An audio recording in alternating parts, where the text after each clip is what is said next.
Bonjour à tous, je suis ravie de vous retrouver pour cette nouvelle guidance hebdomadaire pour la semaine du 29 avril 2024.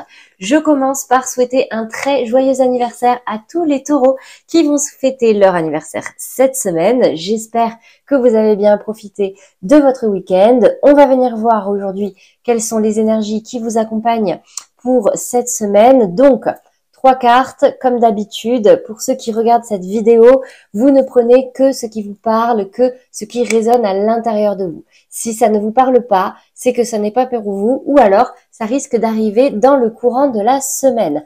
Je suis en train de préparer les guidances pour le mois de mai. J'ai un petit peu de retard, j'ai eu quelques petits soucis. Donc, ça va arriver tout au long de cette semaine pour tous ceux qui veulent aller un petit peu plus loin. Je précise que vous pouvez toujours demander une guidance privée, un tirage individuel. Vous avez le lien dans la description, donc n'hésitez pas à aller voir. Ça va de la simple question à la guidance générale. Allez, on va enchaîner sur la guidance de cette semaine et dans l'état d'esprit, il y a le 6 d'épée. Donc le 6 d'épée, pour rappel, c'est vraiment ce besoin d'aller sur une autre rive, d'aller prendre l'air, de prendre de la distance avec quelque chose qui nous prend la tête. Les épées, c'est le mental et le mental commence à devenir un petit peu lourd. L'environnement dans lequel on est actuellement est peut-être un petit peu compliqué, un peu compliqué à gérer ou un peu compliqué de se sentir bien actuellement. Donc, je ressens vraiment ici un besoin pour pas mal de personnes de partir en week-end, de partir en vacances. Alors, ça tombe bien, le début du mois de mai, on le connaît, pour les jours fériés, les ponts, donc profitez-en. Le petit point d'attention ici, c'est de vraiment prendre le temps de réfléchir et prendre le temps aussi de faire un bilan. Si aujourd'hui, c'est lourd pour vous dans votre environnement actuel, est-ce qu'il n'y aurait pas quelque chose là qu'il faudrait modifier ou tout simplement laisser derrière nous? Ici, ce set de denier nous invite vraiment à l'observation des graines qu'on a semées, que ce soit dans le bon sens ou dans le mauvais sens, bien sûr. Mais c'est vraiment ce côté, on fait le bilan là. Qu'est-ce qu'il se passe? Regardez l'image. Qu'est-ce qu'il se passe? Qu'est-ce qui va bien? Qu'est-ce qui va pas bien? Pour faucher les mauvaises herbes et récolter aussi tout le positif de ce qu'on a pu semer. Ce que je vois ici dans la résultante, c'est quelque part un refus de se pencher sur quelque chose qui nous fait mal, une blessure qu'on nie un petit peu. Vous voyez, on n'a pas envie de la regarder en face, on ne l'accepte pas, c'est quelque chose qui nous grignote et on aurait plutôt tendance à fuir ou à faire l'autruche, aller voir ailleurs pour tout simplement ne plus penser à ça. Alors, ça peut aider déjà dans un premier temps pour nous alléger l'esprit et récupérer un petit peu d'énergie, mais sincèrement, s'il y a une blessure à l'intérieur de nous, ce n'est pas en changeant d'environnement, malheureusement que ça va changer les choses, parce qu'au bout d'un moment, on va toujours revenir. Alors à moins qu'il y en ait qui partent très loin, mais une blessure, on la porte à l'intérieur de nous. Donc vraiment, là, la carte centrale, ce set de denier, qui est vraiment de faire le point sur ce qui ne va pas, pour moi, elle a toute son importance.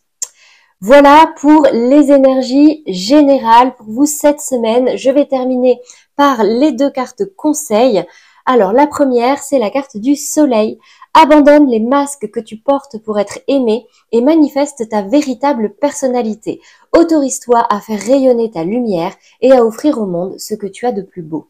Et oui, parce que ce 3 d'épée, c'est aussi, on porte un masque sur des choses qu'on n'aime pas aussi à l'intérieur de nous, alors que aucun être humain n'est parfait. Donc, nos petites imperfections, nos vulnérabilités font aussi notre caractère et la personne qu'on est, et c'est aussi ce qui fait de nous des personnes attachantes, d'accord? Donc, ne portez pas de masque simplement pour être apprécié ou accepté dans un groupe. Vraiment, cette semaine, on vous invite à l'introspection, mais aussi à regarder autour de vous qu'est-ce qui ne va pas. Deuxième carte, je m'autorise à être moi sans tricher, c'est la même.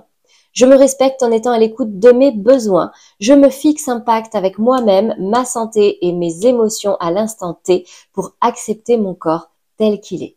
Donc clairement, une semaine placée sous le signe de l'acceptation, de la guérison, du grand ménage. On est toujours au printemps. Alors, je sais pas vous, mais nous à Toulouse, le temps, il est catastrophique. Là, j'ai pas regardé la météo de la semaine, mais ça fait 2 semaines qu'on se paye à la fois des giboulées, mais surtout de la grisaille et du vent. Donc, courage à tous. Cette semaine, vraiment, prenez le temps pour vous prendre soin de vous, pour vous faire du bien, pour vous faire plaisir, mais surtout pour faire un petit bilan et faire un petit ménage pour que ce bien-être puisse durer à long terme.